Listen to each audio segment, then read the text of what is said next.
I guess we can all empathize with the monkey getting the cucumber.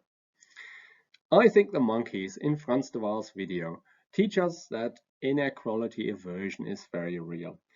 Just like the capuchin monkeys, people do not like to be treated unfairly.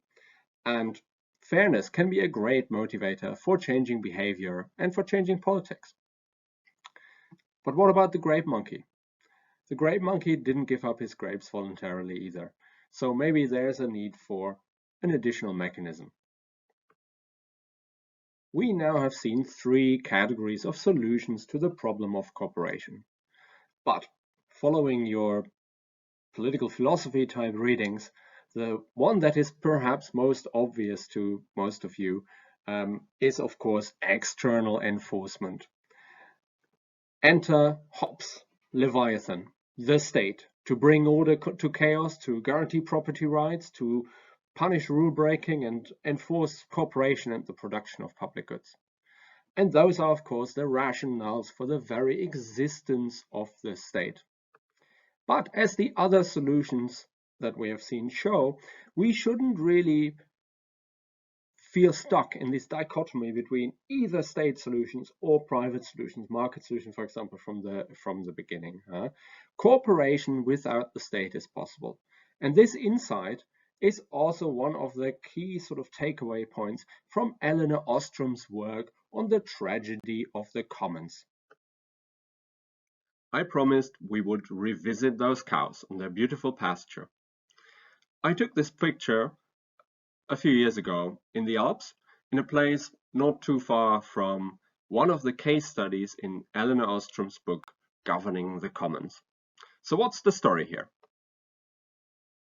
The term, the tragedy of the commons, was coined by ecologist Garrett Hardin in a science paper that you find in your recommended readings. He wrote a gloomy and, in its policy recommendations, very extreme and unpalatable paper relating to the fear of overpopulation. So what does he mean with the tragedy of the commons?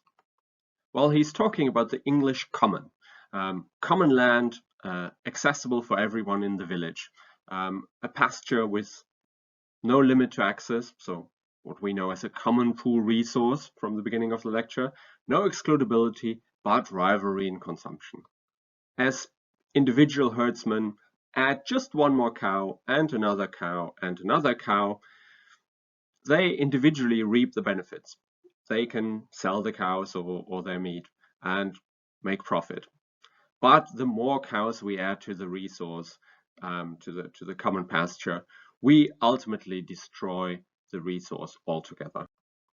So we add more cows and more cows to the pasture, and ultimately, through overgrazing, we end up with an apocalyptic wasteland.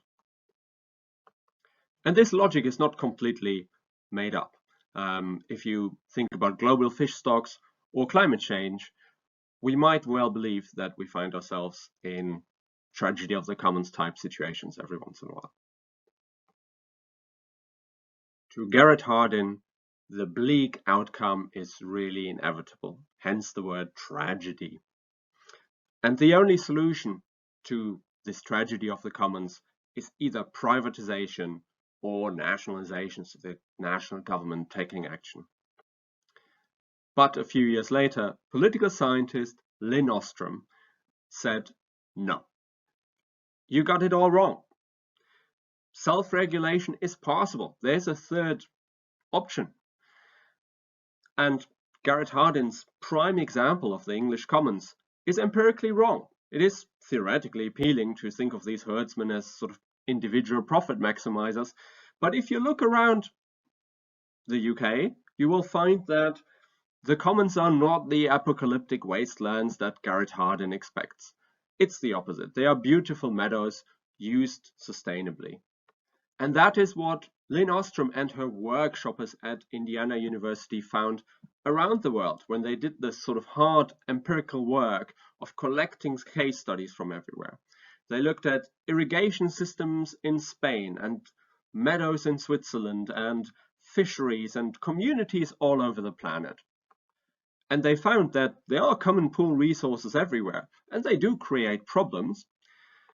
But people have been able to find solutions to these problems everywhere. How?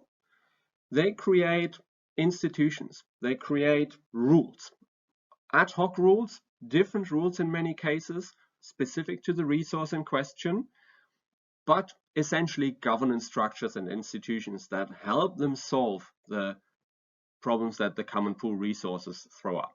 And what Lynn Ostrom and her workshoppers found was that basically these successful examples of common pool resource management share what she calls design principles. And those are things like clearly defined boundaries, a match between the local conditions and the sort of ad hoc rules and regulations that people have set up for themselves. They usually involve collective choice arrangements. So making sure that everyone who's involved in resource use is actually involved in the rulemaking as well. So political participation, if you want a big word. Monitoring, yeah. So being able to see whether people break the rules. Graduated sanctions, so the ability to punish those who violate the rules the community has set up. And importantly, easily accessible conflict resolution mechanisms, because the common pool resources, of course, create the dynamics that Hardin described, create the problems. But if people are able to come together and adhere to a set of rules and identify when those rules are broken, they are able to solve the problem of the tragedy of the commons. So as communities, we are much better than what Garrett Hardin made of us. And for her work on the commons, Lynn Ostrom was the first woman and also the first political scientist to win the Nobel Prize in Economics. And if you want to hear a little more about her work and about the contrast between her life and Garrett Hardin's life, you should listen to the podcast at the bottom of the slide. And if you listen very, very carefully, you can hear me laugh in the audience. And perhaps that is the core lesson of today's lecture.